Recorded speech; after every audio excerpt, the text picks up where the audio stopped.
Thank you. We're getting better. Can you feel the silence is deeper already?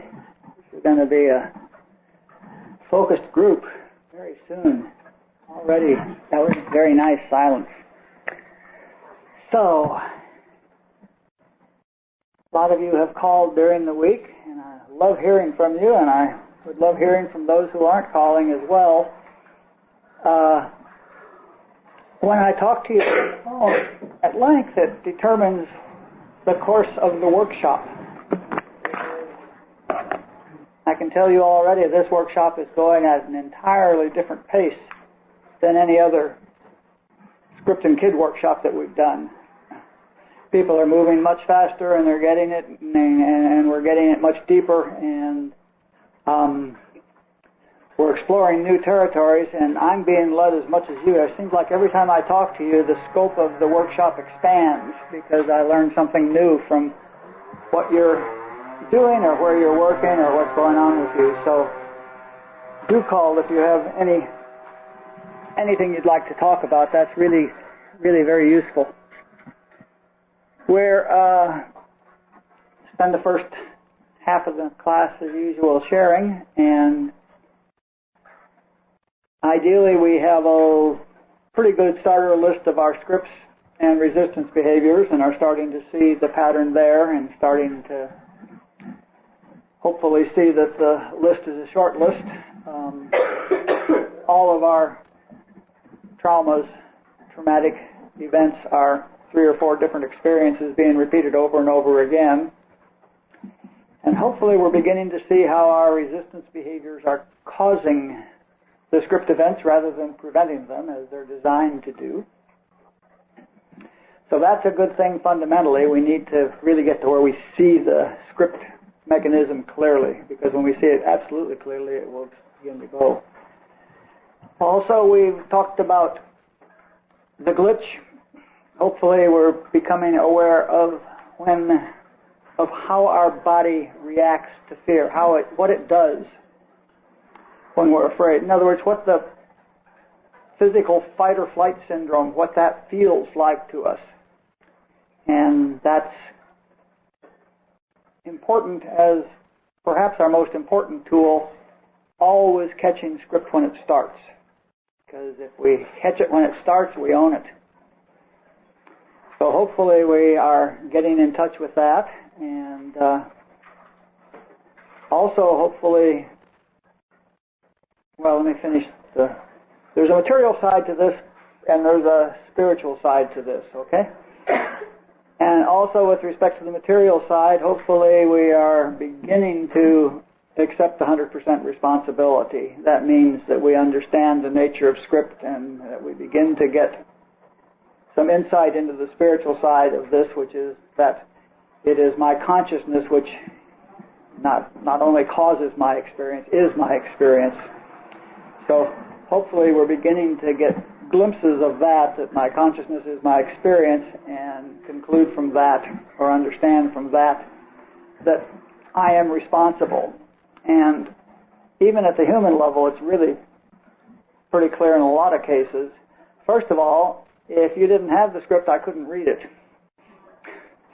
So fundamentally, I am responsible for getting my script read because I have the script. I have that belief, okay? It's not my fault. I'm not responsible for getting that belief. I'm not responsible for having acquired that belief. That was conditioning and all the bad teaching that I've had throughout lifetime. But it is true that I have that belief, and that belief is the cause of the script. And you can all see that if you didn't have that fear, that terror, I wouldn't be able to read the script. So we can take responsibility for the script on that basis.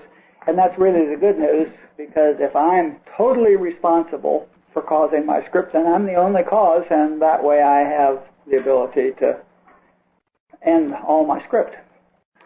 So that's sort of the material side. On the spiritual side, hopefully we all are making some strides toward establishing a regular meditation practice, because an essential part of this work, which I'll talk about later, is developing our conscious contact with God, because that's how the work is going to get done. And I suggested that as well as learning what the glitch feels like, you see if you can discover what it feels like, what the presence feels like, or what the silence feels like. And there are lots of different feelings, and some of you shared them last week. I have 5 or 6 or 8 or 10 different feelings depending on the situation, but it can be goosebumps, it can be chills on my back, it can be a feeling of pressure, it can be a feeling of warmth, it can be a feeling of joy bubbling up for no reason. It can be a silence that feels like it just descends on me and engulfs me. There are all sorts of feelings that I associate with the presence of omnipresence. It's not that God's present, it's that I'm aware of God present. That what's changed is that I became aware of it, not that it became present. So that's another thing that's an important leg towards this. And, well, that's enough for openers. So the sharing is about any of these topics that you feel good about or are having difficulties with or want to share about. Let's try to keep the sharing to like 5 minutes so that we can get through the list a little faster. So you don't have to share about your experience on every one of those topics, but on the one that's in front for you. Okay? And well, I could ask first, does anybody have a question or a problem they want to bring up before we start going down the list? In here or on the conference call? Yes? I'm a little bit confused on the resistance behaviors. And I did this before, but I don't really get it. Get what resistance behaviors are? Have you read the book? No, somehow yet. But please do. But I read on the website page. Okay, did you read all of that? Including what resistance behaviors? Resistance behaviors are very straightforward. If I'm afraid that my script is going to be, if I'm afraid that you won't accept me, then I will, and when that fear wells up and when I'm not accepted, it makes me want to die, or wish I could die. Then what I do is I come up with all sorts of things that I think will make you accept me. And these things that I come up with are behaviors. So I come up with all sorts of behaviors that are designed to make you accept me. And if my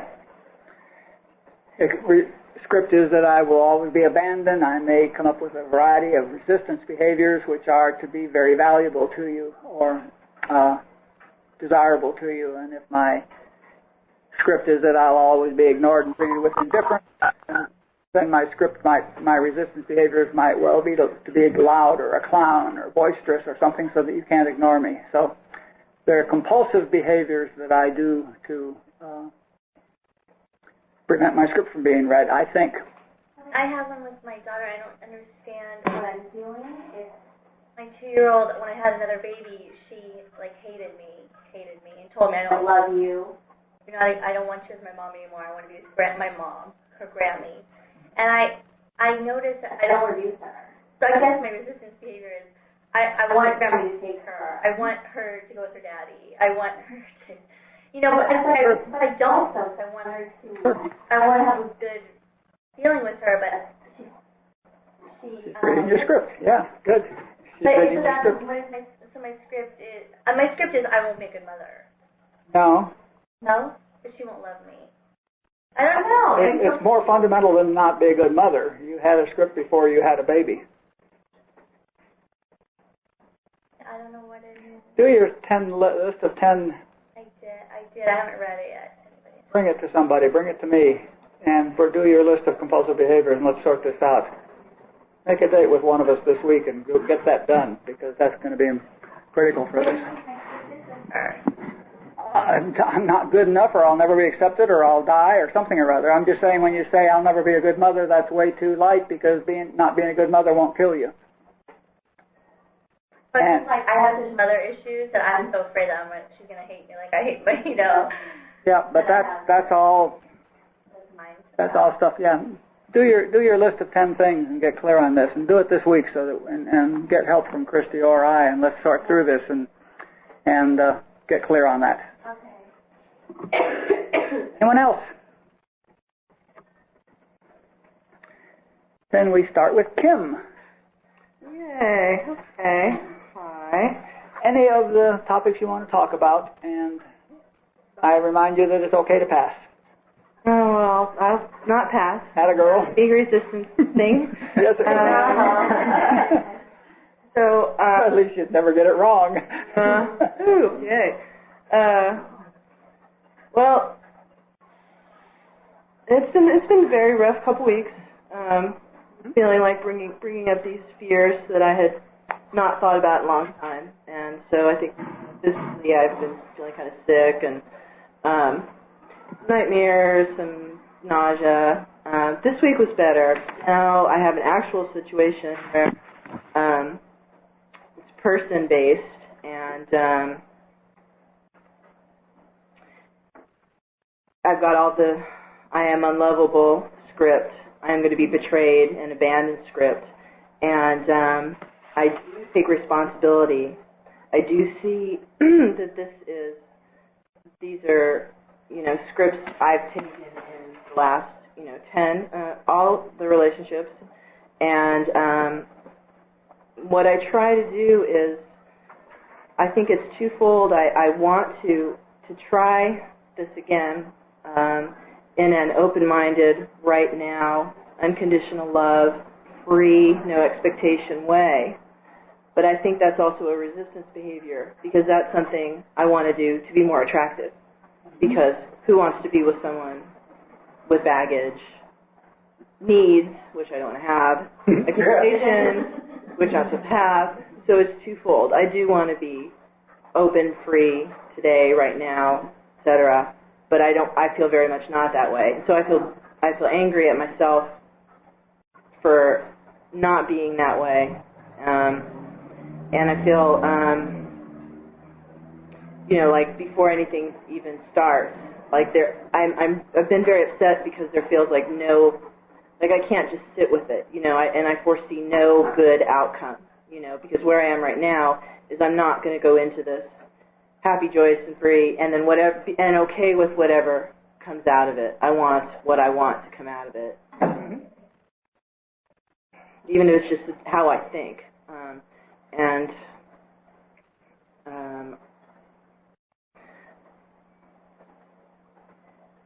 the script I'm crazy is playing in this whole class very strongly, because I feel like I won't be able to break free. That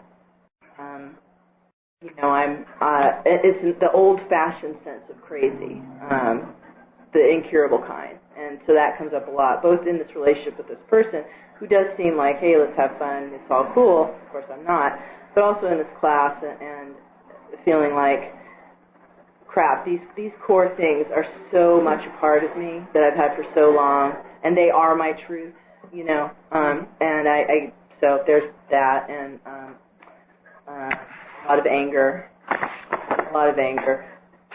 at myself for being this way. Although I do try to remember, okay, I didn't, ask for any of this, but there it is, I have it, and I've always had anger at whomever has tried to help me, so I have that, please, please, please, please, please help me, fuck you, you aren't helping me, go away, I hate everything. That's just what's going on right now. Not though, how's your life? Thank you. We'll touch on quite a few of these at the start of the second hour.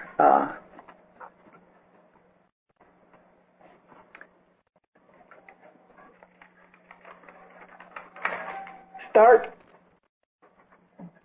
disassociating from these fears. Sounds like a very easy thing to say. Try to get a little distance from it. The example of that is, if I think I'm my mind, then I think these thoughts are me, and then I'm in a lot of trouble. But if I recognize that that's my mind and these are just the thoughts in my mind, then I have half a step back from it and I can look at it, okay? And it doesn't run my life. Now, if you look at these fears and are just in the fear, then that's where you are, okay. And there's nothing can be done at that moment until the fear abates. But if you are aware of your fears through making a list of your scripts, and if you feel the fear coming on, the glitch, and if you come to accept or even willing to try to accept that these fears are really just universal human beliefs, the collective beliefs of all of humanity, they're not even my fears, that's what humanity fears. And I happen to, through no fault of my own, but because of the way I was brought up and my experience up now, happen to have accepted a few of these fears as if they were mine, then I have a totally different relationship to the fear. The difference is that I'm not afraid that the human fear of being a bad mother, which is collectively a fear that every new mother has because human collective belief is radiated as the human fear of being a bad mother is omnipresent, and if I'm a new mother, I'm probably letting it in, okay? But if I feel the fear coming on and say, oh, there's that human fear, or oh, there's my script, then I'm looking at it instead of being sucked up by it. And that half a step back, have you ever wondered what a transcendental consciousness is? A transcendental consciousness is a half a step back. It's taking a half a step back and looking at it rather than being caught up in it. And there's an entirely different experience when that happens. So one of the things that we want to work on is recognizing that the fears I have as a young mother are a particular set of fears. There'd be a different set of fears if I were a young mother in Japan, and a different set of fears if I were a young mother in Arabia. They'd be a totally different set of fears. But they'd be mine, I'd think, but what they'd be is the ones radiated by that community around me that I'd be accepted. And, pick an age, whatever age you're at, pick the gender you're at, pick your situation, and that's what's a subset of the fears that are in this universal human belief. So it's not my fear. It's human fear accepted by me. And it's a very different relationship I have if it's a human fear that I'm currently accepting and therefore perhaps could stop accepting rather than my fear. Just an example, I was watching this show last night and the doctors were talking to each other and even said, if you're a parent, you're going to mess up your kids. And it's funny because you're right. Which is sheer nonsense. Yeah. Sheer nonsense. See, that's the source of these fears. Now, every mother that watched that program said that's true and radiated out into collective consciousness and reinforced it. Really interesting. I never really noticed. I tell all the ladies I sponsor when their kids get into high school, I said, you don't want your kid to have a happy life, a perfect life, a life that's error-free. I've told them all this, That's not going to happen. What you want them to do is get to college, without a felony. The peer pressure and the social pressure and their own thoughts and everything are going to make, and the sexual changes that are going on are going to make most of your kids unhappy unless they're at an enlightened consciousness. Are going to make them unhappy if they're in the collective 14-year-old consciousness. They're going to be unhappy. So your goal in life as a parent should be to keep the kids, not pregnant and felony free. And that you have no control over either. But yeah, there's a great case. That guy just created that belief in all the women that were listening. Didn't warn them about it. He may think he was warning them about it, but what he did was he created that belief right there. He just broadcast it. And everybody said, oh yeah, that's right, and so now they're rebroadcasting it. So now there's 10,000 of you broadcasting it instead of just the one. Classic.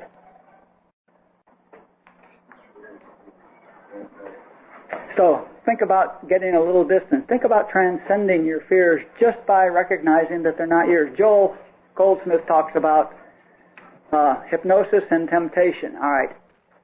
That guy is hypnotizing you and all these other women who have now bought the thing, and every time the 10,000 that saw that show chat together, they will reinforce the hypnosis because they all believe it now, so they're all hypnotizing themselves. And what Maya means, you've heard the term Maya. Maya means collective, universal, human belief hypnotizing you. That's what it is. And if you have a little bit of transcendency or ascendancy, you can see it as a temptation to be hypnotized. And then you can choose not to be. But we're going to be able to share into the second hour because that's the first half of what I was going to say in the second hour. So schedules are getting rearranged, content's getting rearranged. That's all fine. Thank you, Kim. Liana.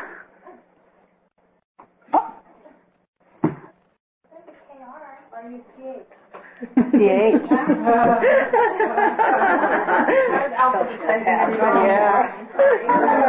Sorry, we're done with the K's now. We're down to the LI's. Yeah, so I guess one of the scripts that came up for me that I didn't want to know was that so something my mother always told me as a child. Told us over and over and over and over was it is our duty to be happy. Yeah. But she's 86, was the old school, New York. Your duty to be happy. Did she tell you how to do that? Yeah, that it was, like if we felt sad because, Dad did this and this, or Dad was brutal or whatever, then she'd open the closet door and say, look at all those clothes he bought you. You ungrateful little girl. Your duty to be happy, and nobody wants to hear that. And I love my mother. She's really kind, but this is, she has some weirdo stuff. And she would say, everybody's going to know you're crying. Look at your eyes. Look at your eyes. And so, so I think that one of my scripts is that if I come into any setting at all, whether it's friends, it doesn't matter what, that if I come with conflict or anything but lightness and joy and easy, I'll be rejected and thrown away. And so, yeah, it's something that I've seen and in relationships too, and just came to realize that. So basically, I enter relationships with a lie, that everything's fine, and that's okay. You called me 10 minutes before I'm dressed and we're going somewhere. That's fine, and And so what ends up happening is eventually at some point I can't keep it up, and then my real self comes out, and then I'm thrown away. Or it's more dramatic, but some of them will. But so that was an interesting thing because I do it with friends, and I do it, with a lot of different things. So that was something to see that, and sort of the idea in my mind was, might as well be honest up front and let that person leave you right there, because it's not rejection, it's not a match. Like if somebody doesn't like what you're saying, then let them go. Rather than 10 months into making their freaking kids quesadillas. I hope everybody heard that. Did everybody hear that little line? It's not a rejection, it's just not a match. Yeah. I mean, that one's solid. What I didn't understand was that how do I keep getting in the same pattern, and what I can see clearly is that I'm obviously identifying people immediately that will read my script. So people say things to me like, you're so cool, you're so easygoing, you're so happy, and then it's like, bingo. Now I get to act out, let me show you how much. And I'm and then eventually, and I've had funny stories. Literally, I had a breakup where I said, can't you just come with me to this party? I don't understand. It was the first time I said something. 10 months into a relationship, and the very next morning, the person was at my doorstep with all my stuff from their house. And so the interesting thing is the last two relationships have been so overt, so obvious, funny. But I cannot not look at it. Good. And then I had dated somebody who broke up and dated them again which is always a good idea. And that was like, check. Maybe. And so, but it was interesting because that one too is so blatant, and about script reading, because you had that. That even I was kind of like, no, don't say that, don't say that. He doesn't think it's funny, it makes him mad. So we had an ending where I was going to say something, but I didn't. Finished it, and then his script was say it. What are we going to say? And then it was really interesting because I said, well, I was just going to say, and then he read back to me, he said out loud the same thing he said the last time, and it didn't even fit the situation. It never has fit the situation. It's like from some other place in him. You're relentless. I'm like, what? So that was just kind of interesting when you get to see other people, doing that. So that's that. That's one of the things I realized. And then, what was the other thing? Oh, and then I just like the presence of God for me. Sometimes it comes in words, like a third person. Mm-hmm. So, like, I was holding on to that relationship, and it was the second time I've been in a relationship, and the words came to me, God is never going to let you have that man. He's not on a spiritual path. And I was like, so I went to the tarot card reader. So every card is all, ooh, what's this relationship? That's over. Every card is I went over it.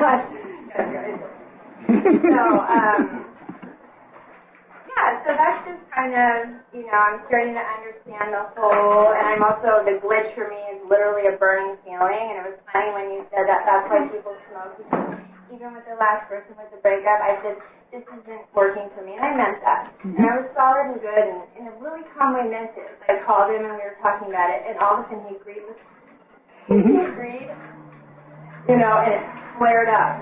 Now I'm being rejected. So I had to stand up off the couch, and I was all tucked in and with my cheeses. I had to get up and go smoke about this. I'm like, wait a minute, And I'm on the deck, and I'm like, now I'm in a full, I was sharing on Monday, a full sales pitch.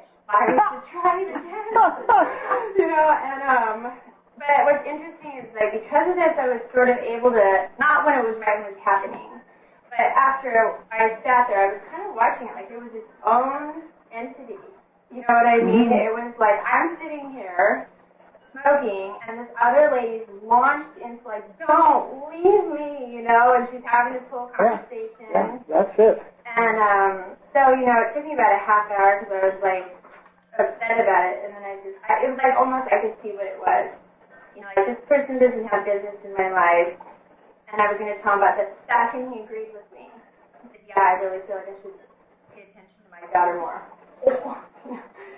Whole body rejection. And that's what's interesting now, is you get to see it. Like, it's not even real. It's like it was having its own little dialogue. Yeah. I'm sure I'm on the list of crazy. I want to break up with you. Okay, no! Like, all right. But that's okay. I'm starting to get it now and see that, just often I'm compelled by things that are real, but they just feel real at the second. Mm-hmm. So eventually I hope I can meditate through that. Cool. Sit down. Thank you.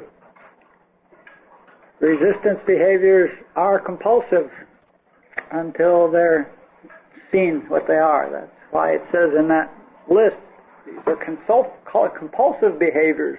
It says there in the book where we talk about that exercise, it says they're compulsive behaviors. Often we already know they don't work. And you'll get more insight on that when we go into fantasy scripts too. The going back to the same person is usually a good sign of a fantasy script.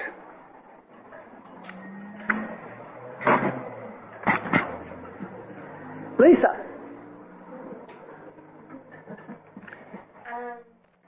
It's been an interesting week just going through and taking inventory and just realizing, like, there's been a lot going on in my life, and then something will happen. And then I'm gaining the awareness of, like, oh my goodness, I've now taken this incident of losing my keys, and I built this whole script around it. And I just keep radiating the script, and I'm reading the script back to myself.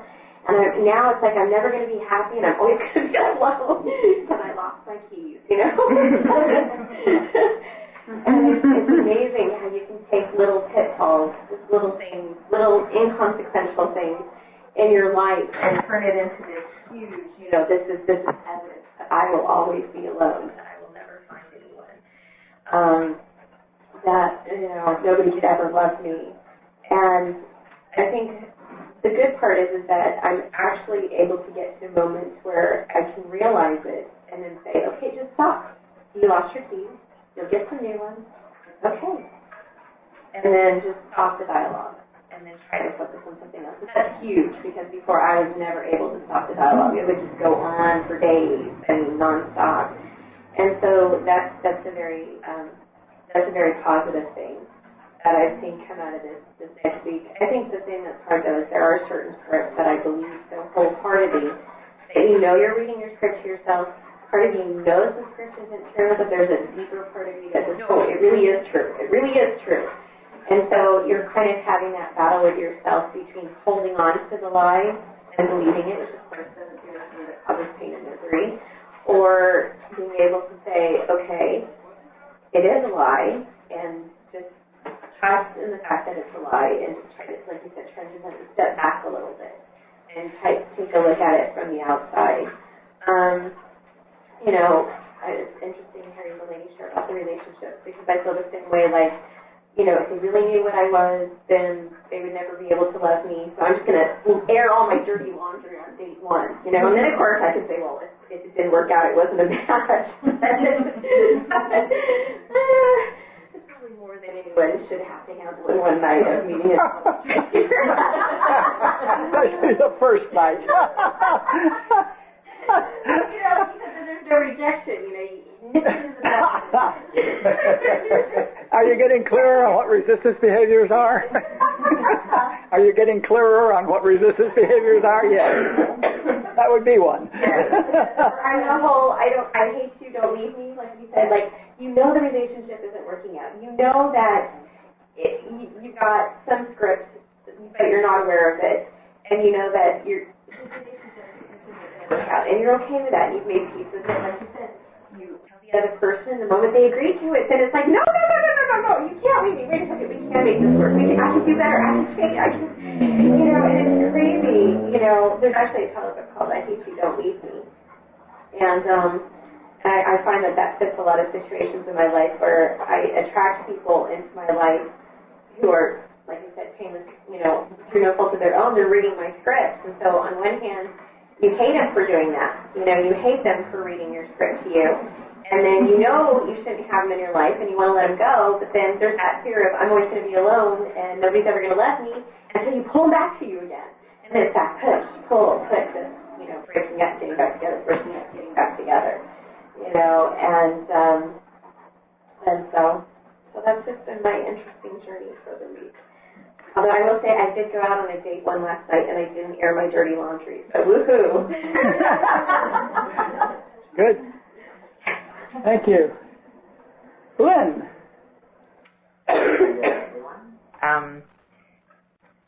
Someone back here said something about I'm not going to pass. If I pass, then I'll never get it wrong. That's interesting because I think that one of the scripts that's come up in my life within the past few months is about right and wrong, and I'm kind of still trying to figure out how my walking away from things is a resistance behavior. Because I do that so much more readily now ever since I've taken this journey here. And I'm not sure if these relate, but I was in the car with my two daughters, and my one daughter was really trying to pull us into kind of a script. I didn't even have any glitch or anything. We ended up, we were at a restaurant. We left the restaurant, got in the car. The fight continued. It had nothing to do with me. I literally opened the door, closed the door, and then made a run to like an alley so nobody could find me.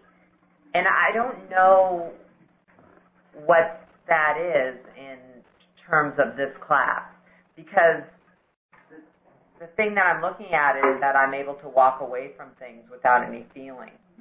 And you last week said to me that was a resistance behavior, and I'm still trying to understand what that is. Maybe it is that I think if I open my mouth, I'm going to say something wrong.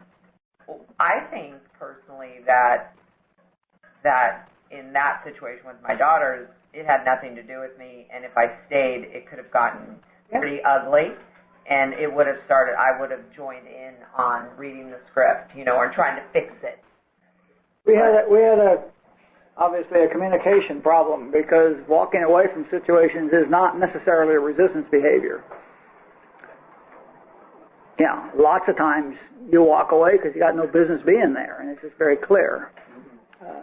Lots of times, if you're not in script, walking away from a situation is perhaps not the kindest thing to do, because it might read their script, but still, that's not a resistance behavior. That's just an inability to bring something else to it. I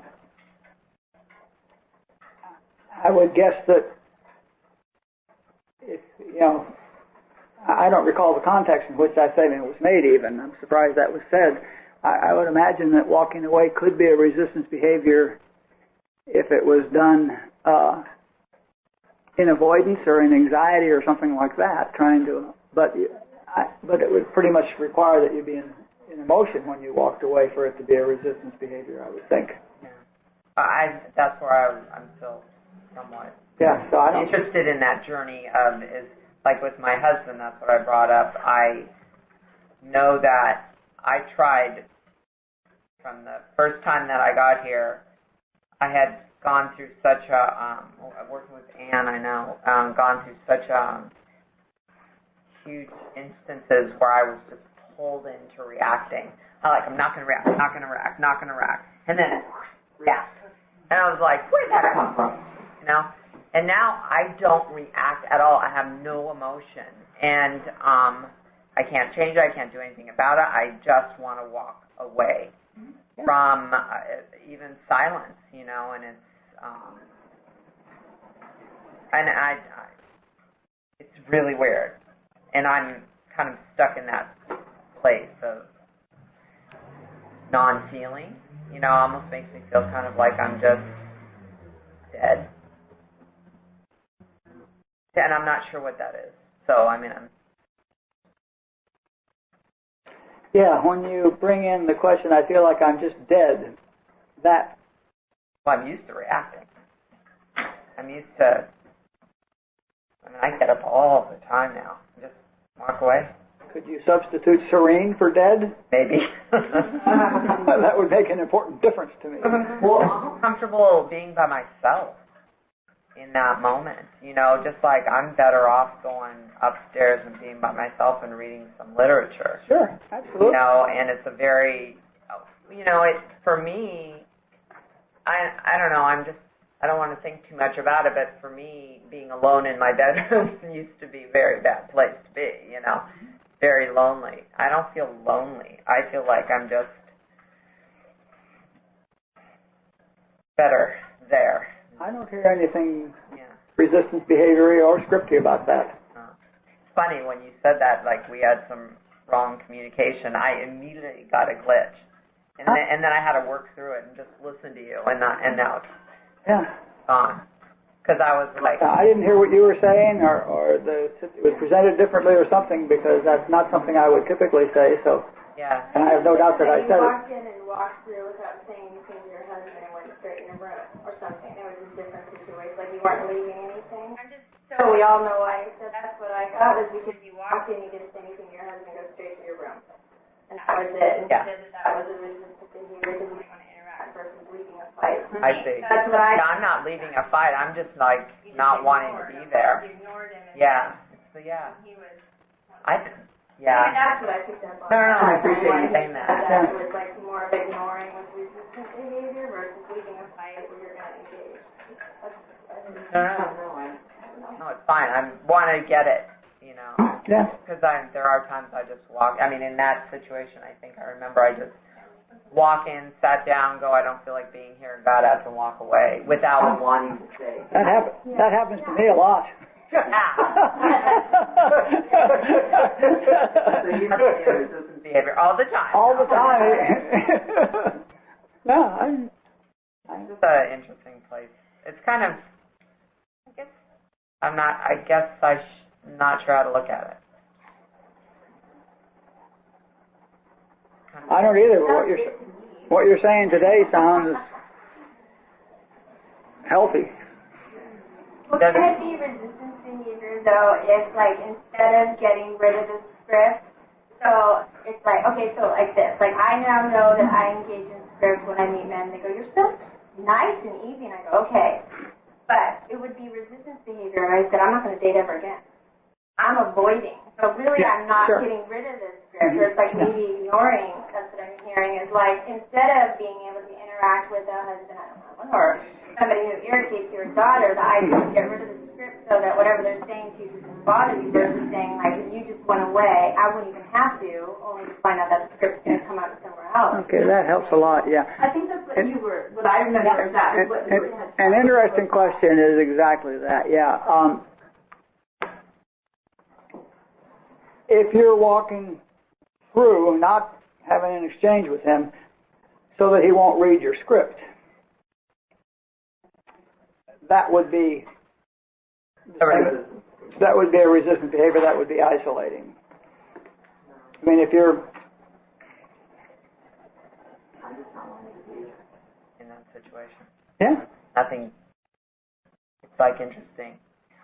In the beginning, when I first started this work, literally, it was so freaking different. My whole relationship at home, and I wanted to stay, and I really respect that of you because it was you saying don't leave something, and it's like that one person that is my script reader, and he has his own scripts, was my biggest teacher and still is, and I'm grateful for that. And I found it interesting, I've gone through that time when I kind of look down on myself going, I'm like two different people here. It's really weird. And wanting to get in screaming and yelling and all that. But anyway, I got to do more work on looking at it. Yeah, just check your motives. See why it is you're doing that. If it's just it might be avoiding rejection. Yeah, if it's avoidance, then it might be one thing. And if it's because you don't want to be there, that's an entirely different thing. I think getting out of the car with my kids is totally. It has nothing to do with me. I'm out of here. Yeah, that happens to me a lot. I'm out of here. Yeah. I'm out of here. Why would you stay someplace like that? Thank you. Marinette, are you with us? Hit *6 first.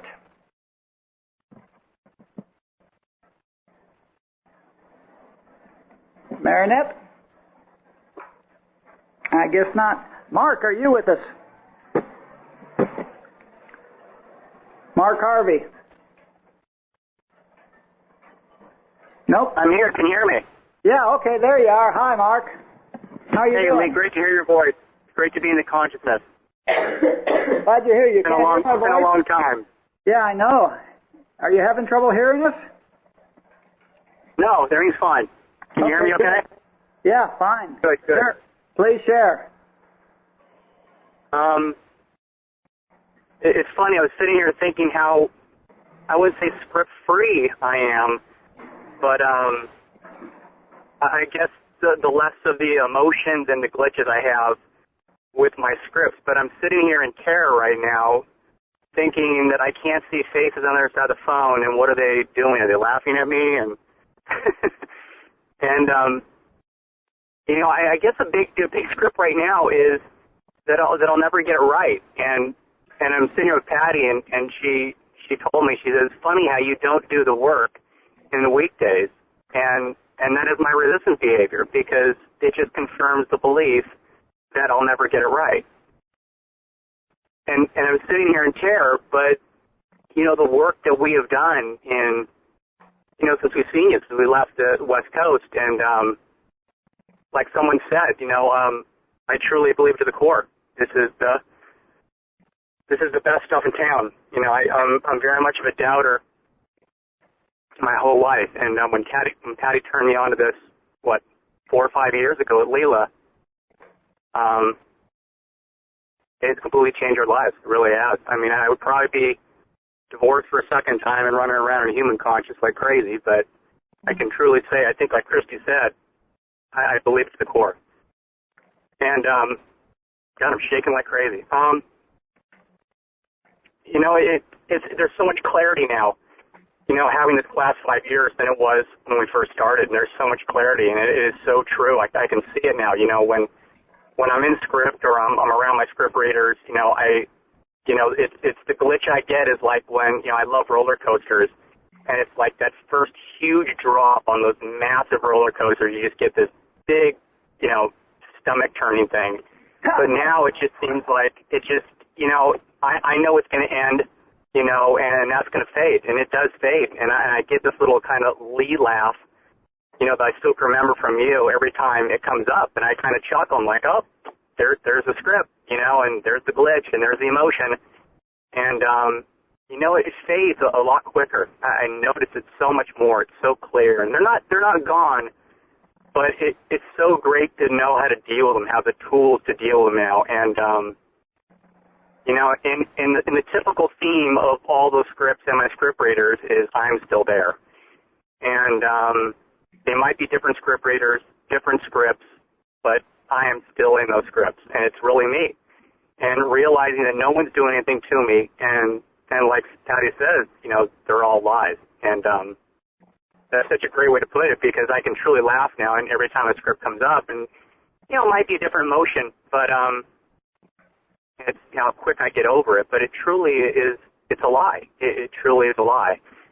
And, you know, I think I had so much to say, but I kind of lost track of what I was going to say because of my nerves. But, you know, I love this work. I'm glad you're having this workshop again, and I wish we were there. Yeah, it would be good to see you guys again. Yeah, it's great stuff, Lee. It's great stuff.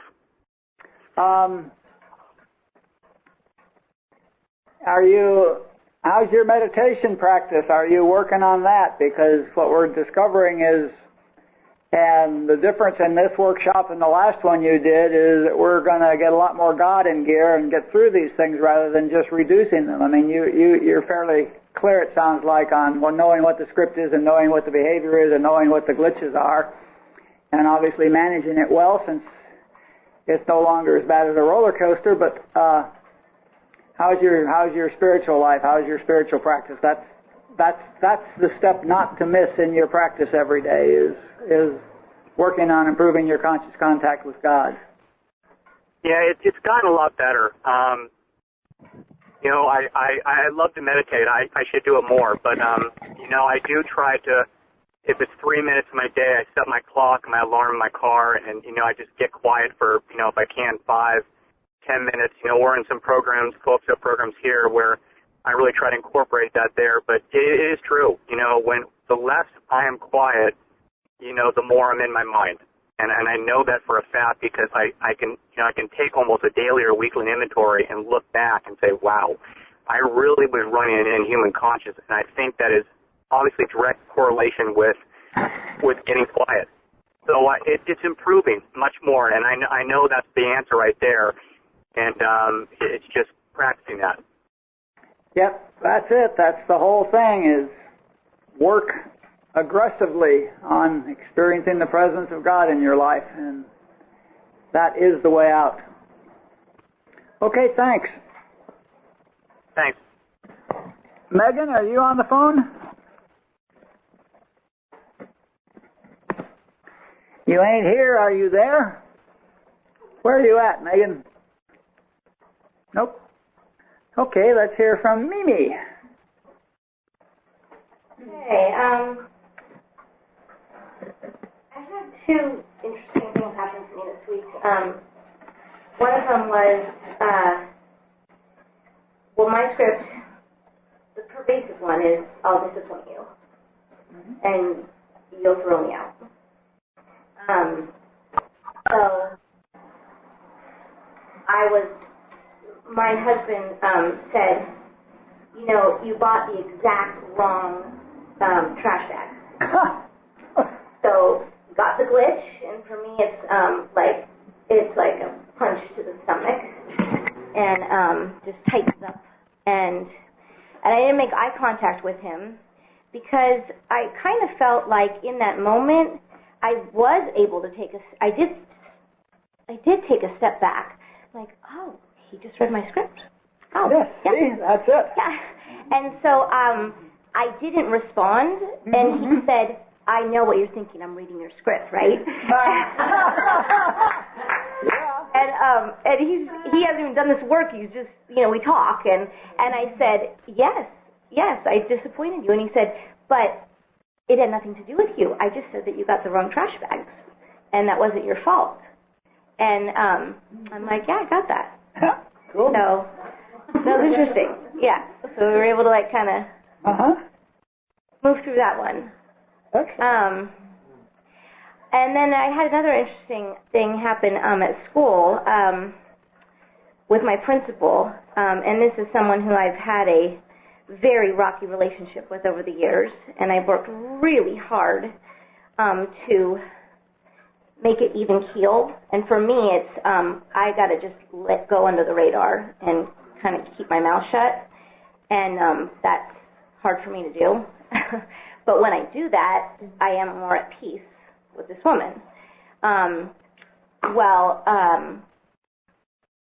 Some stuff happened. I ended up in her office, and she was basically saying, you have completely disappointed me. That's what, she basically said in my script. And the interesting thing was, like what you were saying, Lynn, I was up in the ceiling looking down at these two people talking, and I'm like, yeah, got that. And normally I get like so overwhelmed I start crying, and then I just lose it, and then I'm in emotion, and then forget it. I'm not present. And that's what has happened before with this woman. This time, I just kept in my mind going, oh, yeah, that's my script, and you're saying I disappointed you, but I know that there's other stuff that's going on with you. I'm not saying this to her, but, I'm like going, yeah, and then she started crying, and that's never happened before. And basically, she was saying, I'll never be good enough. Like, she was saying her scripts to me, and it was the weirdest thing. And it was just like an out-of-body experience, really strange. And I will say that, like, both these situations, yeah, they're good. Like, I feel like, wow, I'm going somewhere with this. And at the same time, while this was happening, I felt like, and I call it my disease inside was going, oh, no, you don't. No, I'm still here. I'm still here, and I'm going to get control. And I was fearing that. I was feeling like, oh, shit, I'm going to lose my abstinence in another program. Like, my disease is getting pissed because I'm getting strong. And it was this battle that was going on. And I don't really know what that is as far as, like, the language of this program. I just know that I did get into fear, big time. And because it was just all going a little bit too well. And one thing that my mom has always said was, until the next shoe drops, and instilling that fear. And so it's like, just wait. Don't get too happy about it. So, so I had to screw myself over and, and go to the sugar. And that's, and then that just completely cuts me off from the sunlight of spirit, and I'm done. For that round. Yeah. Yeah. That's good work, and I'm glad you're seeing it all, and the fear leads to that dialogue about the fear that I'm going to go on forever is what leads to all the abuses, all the anesthetics, drugs, alcohol, food, sex, shopping, television, money.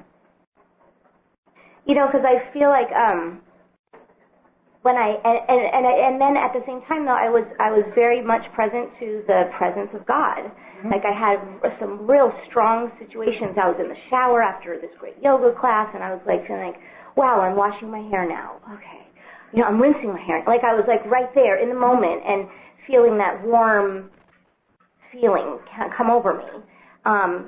But then in an instant, I'm like, oh, but that can't last. Yeah. So let me prove that it can't last. And that's, Glenn, the universal human belief. Yeah. They just don't believe that. But that's all right. We can. That's what we're separating ourselves from. That's just them again. That's the collective consciousness. Yeah. Getting in there. I'm changing the name. It's not collective consciousness. We're going to call it universal human belief, because it's not a consciousness. And I use that term, and we're trying to learn what consciousness means and what mind means and what things like that mean. And universal human belief is all it is a lot of people believe in the same thing. That's all it is.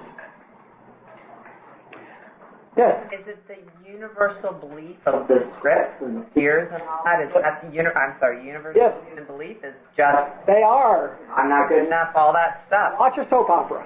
Yeah. That's universal human. Look at the world. Look at the world. Look at what's going on in the world with rainforests and third world countries and terrorists and wars and plagues and diseases and typhoons and tidal waves and all of that, okay? Look at all of that. That's universal human belief. That's all it is, universal human belief. Let's take a biology break for 10 minutes or less, and then we'll talk about that some more. Thank you, Mimi.